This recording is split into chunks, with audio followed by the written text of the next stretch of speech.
a.m., Doppler radar indicated thunderstorms producing heavy rain across the warned area. Between 3 and 4 inches of rain have fallen. Whoa. The expected rainfall rate is 1 to 2 inches in 1 hour. Additional rainfall amounts of 1 to 2 inches are possible in the warned area. Flash flooding is ongoing or expected to begin shortly.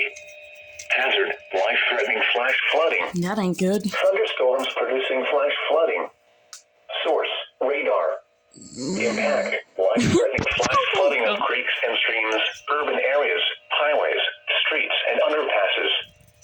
Some locations that will experience flash flooding include Raleigh, Cary, Garner, Fuquay, Varina, Angier, Holly Springs, Lake Wheeler, Lake Benton, and Duncan. Turn around. Don't drown when encountering flooded roads. Most of flood deaths occur in vehicles.